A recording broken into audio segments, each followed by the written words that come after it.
हाँ जी, तो क्या हाल चाल है आप सबके। एक बार फिर से स्वागत है आपका अपने चैनल पर। आज अपन ना यूपीएससी के जड़ तक जाएंगे। बिल्कुल जड़ तक, बिल्कुल नीचे तक उतरेंगे। भैया कहाँ से शुरुआत होती है, क्या कर सकते, पूरा वीडियो देखिएगा। बहुत अच्छा वीडियो है और बहुत ज़्यादा कुछ समझ में आ जाएगा यूपीएससी के बारे में। और वो चीज़ें जो पूरे यूट्यूब गूगल पर कहीं नहीं है, पूरे इंडिया में कोई एक भी नहीं बताएगा। अगर एक भी बता दिया, जिस भी दिन बता दिया, अनसब्सक्राइब करके चले जाना। और अगर लगे कि ऐसा वीडियो सिर्फ एक ही है तो इतना शेयर करना, इतना शेयर करना कि ये वीडियो उन तक भी पहुंच जाए जिनको वास्तव में इस वीडियो की जरूरत है। शुरुआत करते हैं। देखो, सबसे पहली चीज, लोग कहते हैं कि यूपीएससी में 10 लाख फॉर्म डलते हैं, 12 लाख डलते हैं, 15 लाख डलते हैं, 4 लाख, 5 लाख, 6 लाख फॉर्म भरने के बाद एग्जाम देते हैं। जो भी चीज़ें चल रही है, जो भी फर्जीवाड़ा चल रहा है, इतने इतने इतने, अरे कितने हैं। एक चाहिए ना आपको, सिर्फ वो एक आप होना चाहिए बस। आपको पता है मुझे एक चाहिए, मुझे एक जॉब चाहिए, मुझे एक सीट चाहिए और वो एक सीट मेरी है और उसे तो मुझसे भगवान भी नहीं छीन सकता। बात खत्म। पहली चीज़ समझ में आ गई, एक सीट चाहिए, भगवान भी नहीं छीन सकता। बात करें, हाँ 4 से 5 लाख फॉर्म डालते हैं। बात करें कितने सीरियस होते हैं, 1 लाख तो ऐसे सीरियस मान ही लो जो कहीं ना कहीं टॉपर्स होते हैं, सी टॉपर, बी टॉपर, डूबे हुए, वो उन एक में आप हो सकते हो। जरूर नहीं टॉपर हो आप, सीरियस होना जरूरी है। सबसे ज़्यादा जरूरी है यूपीएससी में सीरियस होना। मजाक में मत लो यूपीएससी को, हलवा मत समझो यूपीएससी को। पर अगर हलवा समझ लिया तो सबसे अच्छी चीज़ आपके लिए ये हो सकती है कि हलवा है, समझ लिया तो अपने पास सूजी भी है, शक्कर भी है और अपने पास घी भी है। इसका मतलब अपने पास किताबें भी है, नोट्स भी और दिमाग भी है। कोई दिक्कत नहीं है, बढ़ा दो हलवा अगर समझ लिया तो। हलवा बनाने का मतलब यह है कि झोंक दो अपने आप को पूर्णता के साथ। 1 लाख बैंकर सीरियस होते हैं। हर साल 10,000 लोग ऐसे होते हैं, स्टूडेंट ऐसे होते हैं जो प्री निकल पाते हैं। ठीक है, प्री निकाल लिया, 12-13 हज़ार होते हैं, मतलब मेन सीरियस 10,000 आप मान सकते हो। उन 10,000 में से 2,500, 2 से 2,500 ऐसे होते हैं जो कि इंटरव्यू निकाल पाते हैं, मतलब मेन से निकाल के इंटरव्यू में पहुंचते हैं। ठीक है, उन 2,500 में से 700-800 का सिलेक्शन होता है, मतलब 5 लाख में से 700-800 में पहुंच गए। आपको कि सर IAS कितने बनते हैं? IAS बनते हैं 150 के आसपास, 150-200 के आसपास IPS बनते हैं। और फिर IPS होता है जो कि 4-5 बनते हैं। और उसके बाद होता है अपने क्या, उसके बाद होते हैं अपने IAS के बाद, IFS के बाद 24 पोस्ट होती है जो कि इंडियन रेवेन्यू सर्विस, कभी कृषि विभाग, कभी डाक विभाग, कभी कौन सा विभाग लग गए। आपकी पोस्ट क्या है, ये तो आप IAS चुनते हो या आप IPS चुनते हो।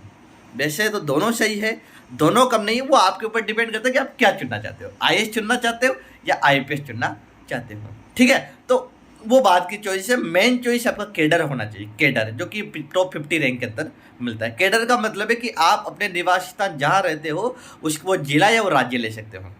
ठीक है, एक राज्य मिलेगा, उस राज्य में जीवन भर आपको काम करना पड़ेगा, जीवन भर आपको वहाँ सेवा अपनी देनी पड़ेगी। एक राज्य जो मिल गया वो ही मिलेगा जीवन भर।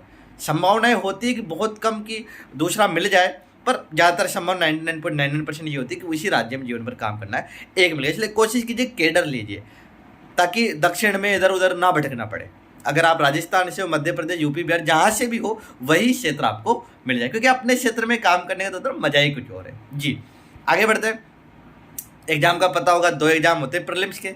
एक में 33% मार्क्स लाने होते हैं और दूसरे में क्या करना होता है, दूसरे में लाना होता है जीएस का होता है दूसरा, जिसमें 200 में से 100 के आसपास नंबर मान के चलिए।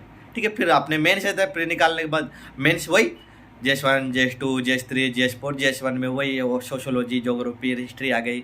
GS2 में वही IR और अपने पॉलिटिकल साइंस आ गई। ठीक है, GS3 में वही अपने इकोनॉमी, आपातकालीन सारी जितनी भी चीज़ें हैं वो आ गई। ठीक है, एनवायरनमेंट वगैरह। GS4 में वही एथिक्स, सत्यनिष्ठा, नीति शास्त्र ही आ गई। ठीक है, चारों पेपर है। कितने नंबर लाने होते हैं आप ये मान के चलिए कि 200-250 का जो पेपर होता है, 250 होते हैं चारों पेपर। ठीक है, मेन 1750 का होता है, इंटर 275 नंबर का होता है। कुल मिला के 2025 के मेन्स होते हैं। 2025 में से रैंक के लिए कितने लाने होते हैं, रैंक के लिए आप खींच के मान लीजिए, खींच के लिए 1100 नंबर, ज़्यादा से ज़्यादा, कम से कम तो 1050 पे भी रैंक आ जाएगी आपके। ठीक है, 1050, 2075 में से 2025 में सॉरी रैंक आ जाएगी। ठीक है, आगे बढ़े जी। आगे बहुत गजब की बातें आने वाली है, आप सुनते रहिए बस। ठीक है, सुनते रहिए, ऐसा वीडियो है ही नहीं यूट्यूब पे। है ना, आगे जो चीज़ आने वाली उनको जोड़ोगे अगर आप, तो इतने क्लिष्टता और जटिलता इतने साफ शब्दों में शायद मिले कहीं। ठीक है, आगे बढ़ते हैं। उसके बाद अपने वही 4 वाले पेपर की, जैसे अगर अपन बात करें कि भाई पेपर है तो, है ना, पेपर में कितने पेपर हो गए अपने, जैसे मान लो कि पेपर हैं अपने, है ना, वही पेपर की बात करें, पेपर हो गए, कितने कितने नंबर के हैं वो। ठीक है, 250 के, 250 में से कितने लाने होते हैं और कितने आते हैं। अगर अपन लाने की बात करें तो 250 में से लाए कितने जा सकते हैं, 30-40 के आसपास लाए जा सकते हैं। आते कितने, 70, 80, 90, 100 के आसपास आते हैं। लाए 150 भी जा सकते हैं। वो 50 कैसे लाए जा सकते हैं मैं यूट्यूब पे चैनल पे बताऊंगा आपको, पढ़ाऊंगा, बताऊंगा, एक एक टॉपिक समझाऊंगा, करंट के मुद्दे के लिंक करके क्वेश्चन सब आगे आएंगे इस पर। निश्चिंत रहिए, सब्सक्राइब करना है, ज़्यादा से ज़्यादा शेयर करना है, ताकि जल्द से ज़्यादा सब्सक्राइबर हो जाए तो हमें भी मजा है आगे इस चैनल पे और भी बेहतर कुछ डालेगा। अभी देखेंगे 100 लोग, आने वाले समय में 1000 देखें तो 1000 के लेवल के हिसाब से मेहनत करेंगे। बाकी 100 के हिसाब से भी देख लो कैसी मेहनत है ना। आगे बढ़ते हैं, तो आप कोशिश ये कीजिए ज़्यादा से ज़्यादा नंबर आप ला पाओ। ठीक है, JS1, JS2, JS3 में 110, 120, 130 के आसपास लाओगे तो रैंक आ जाएगी। ठीक है, उसके बाद ऑप्शनल होता है, 250 नंबर का ऑप्शनल होता है, इसमें से ऑप्शनल ज़्यादा जरूरी होता है। ऑप्शनल में जितने ज़्यादा नंबर लाओगे रैंक उतना ही बेनिफिट होगा आपको। कि सर नंबर के इसके सब्जेक्ट में ज़्यादा ज़्यादा लाना चाहिए, या कितने सब्जेक्ट ऐसे हो जिनमें हम ज़्यादा नंबर ला सकते हैं, तो फिर वो सब्जेक्ट जो आपके होंगे, है ना, जिनमें ज़्यादा ज़्यादा नंबर ला सकते हो, वो आपके एथिक्स होगा। ठीक है, ऑप्शनल में तो लाना ही लाना है, और अगर रैंक की लानी है तो ऑप्शनल में ही ज़्यादा नंबर लाने पड़ेंगे। अगर रैंक लानी है तो ऑप्शनल में ज़्यादा नंबर लाने, सुन लो, रैंक लानी है तो ऑप्शनल एथिक्स में नंबर ज़्यादा लाने पड़ेंगे। निबंध होता है 250 नंबर का, 8 निबंध आते हैं। 8 निबंध में आपको 2 निबंध करने होते हैं, 1000 से 1200 के शब्द होते हैं, जो कि आपकी सोच पर डिपेंड करता है। It's on depend your think, और सिर्फ आपकी सोच पर डिपेंड करता है पूरा के पूरा, कि आप क्या सोच रहे हो, क्या बोल रहे हो, क्या नजरिया है, क्या थॉट प्रोसेसिंग, क्या विचार है, क्या चिंतन है, क्या मनन है, कैसे सोचते हो, कैसे बोलते हो, कैसे, वो सारा कुछ डिपेंड करता है आपकी सोच एथिक्स और निबंध में। उसको वहाँ लगा दो कि JS2, JS3 पूरा करंट पे डिपेंड होता है। JS2, JS3 पूरा करंट पे डिपेंड होता है। JS1 में अगर एक सोशोलॉजी, समाज को देख लो, किसी संस्था से जुड़ जाओ, या ज्योग्राफी, तो ज्योग्राफी तो पूरा करंट से होता ही है अपने, है ना। वही सवाल, वही आपके उपमहाद्वीपीय क्षेत्र, है ना, वही आपके ग्लेशियर पिघल रहे हैं, क्या हो रहा है, क्या नहीं हो रहा है ना, तो वो सारा कुछ है। ठीक है, और उसके बाद अपन आगे बढ़ते हैं।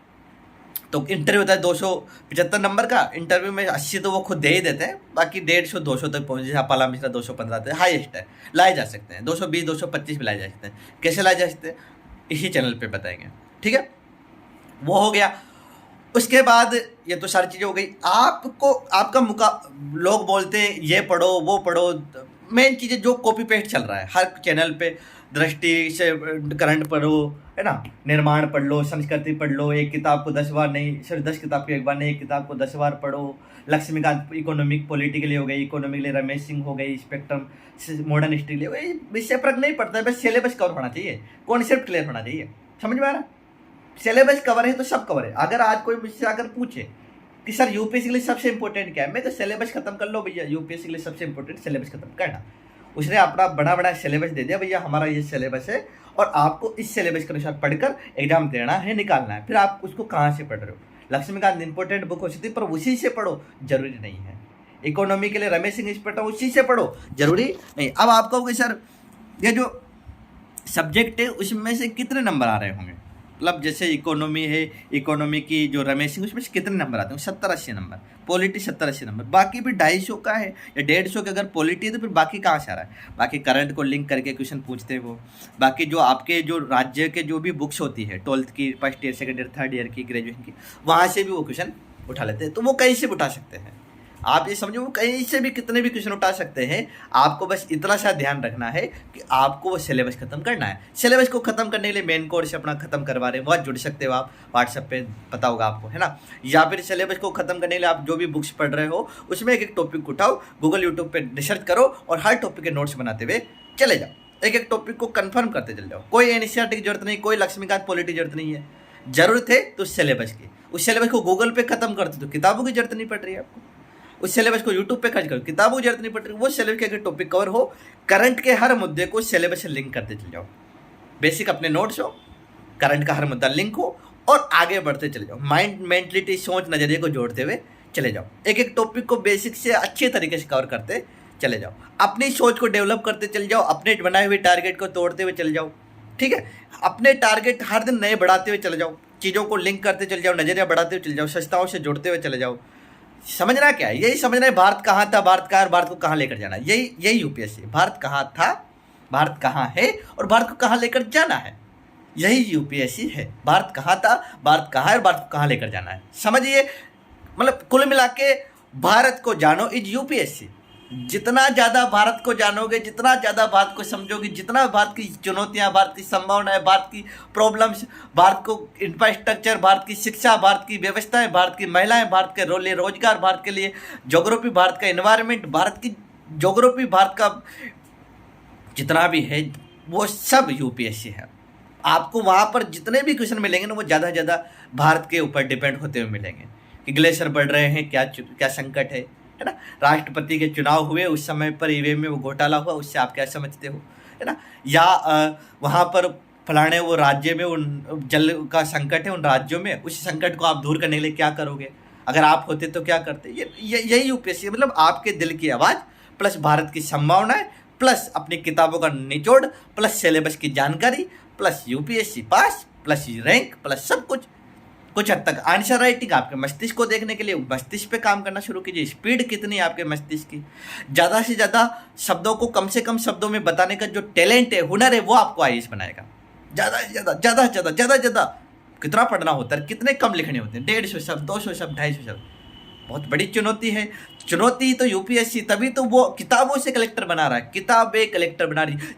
ज़्यादा शेयर कीजिए इस वीडियो को, बहुत ज़्यादा शेयर करने की जरूरत है इस वीडियो को, तभी जाएगा, वरना 100-200 लोग से ज़्यादा नहीं देखने वाले इसको। दोस्तों को, यारों को, ग्रुप में, व्हाट्सएप पे, फेसबुक, जितने ज़्यादा यहाँ पे लोग जुड़ेंगे उतना ही तो बेस्ट कंटेंट दे पाएंगे। भैया 1000 लोग फॉलो कर रहे हैं, 1000 के हिसाब से देना है, या 1 लाख लोग फॉलो कर रहे हैं, 1 लाख के हिसाब से देना है। समझिए चीज़ों को, ज़्यादा से ज़्यादा करोगे तो ज़्यादा अच्छा मिलेगा आपको, क्योंकि हम अपनी तरफ से पूरी मेहनत कर सकते हैं, आप अपनी तरफ से पूरी मेहनत कीजिए, ठीक है। चैनल को सपोर्ट कीजिए यार, है ना, हम आपका सपोर्ट कर रहे हैं, आप हमारा कीजिए, हम मिलकर कुछ ना कुछ नया और बेहतर तो कर ही लेंगे। हिंदी माध्यम से रिजल्ट नहीं आ रहा है, क्यों नहीं आ रहा है, कैसे आएगा, कैसे रैंक आएगी, सब पे बात करेंगे। क्यों नहीं आ रहा है ना हिंदी माध्यम से, अगर आप हिंदी माध्यम से तो आप लाइए रिजल्ट, कोई दिक्कत नहीं ना भाई, तू नहीं लाया, मेरे पास एक बड़ी अपॉर्चुनिटी कि मैं रैंक लेकर आऊँगा हिंदी माध्यम, मैं रिजल्ट दूंगा। बाकी ये चैनल पूरा सपोर्ट करेगा उस चीज़ के लिए। आज तो बेसिक सी चीज़ें बताई है, भारत को जानना है, खुद को समझना है, चीज़ों को कवर करना है, चीज़ों को लिंक करना है, पॉसिबिलिटी डेवलप करने की क्या हो सकता है, अपने खुद के चीज़ों को लिंक करके नोट्स डेवलप करने हैं, अपने खुद की जो चीज़ें हैं, अपने खुद के जो भाव है, चिंतन बनने, वो आंसर में जोड़ना है, अपनी मेंटलिटी को स्ट्रॉन्ग बनाना है, खुद को एक हर दिन नए और बेहतर ढंग से बदलना है, अपनी कमजोरियों पर काम करना है कि कहाँ मैं गलत हूँ, कहाँ मैं भटक रहा हूँ, कहाँ मैं जा रहा हूँ, कौन सी चीज़ें जो मुझे पीछे लेकर जा रही है, कौन सी चीज़ें मुझे पीछे धकेल रहे हैं, कौन से दोस्त हैं जो मेरा साथ नहीं निभा रहे हैं, कौन सा दोस्त है जो साथ निभा सकते हैं, है ना, उस सबको देखिए, ठीक है। बाकी ये बेसिक जानकारी होगी, थोड़ा सा मोटिवेशन, थोड़ा सा गाइडेंस हो गया। चैनल को सब्सक्राइब, ज़्यादा से ज़्यादा शेयर कीजिए, ज़्यादा से ज़्यादा शेयर कीजिए, ताकि और भी अच्छे टॉपिक पे अपन हर टॉपिक पे बात कर सकें। बाकी बहुत कुछ नया और बेहतर आने वाला है, बस आपका सपोर्ट, आपका प्यार, आपका विश्वास बना रहे। जय हिंद, जय भारत, धन्यवाद।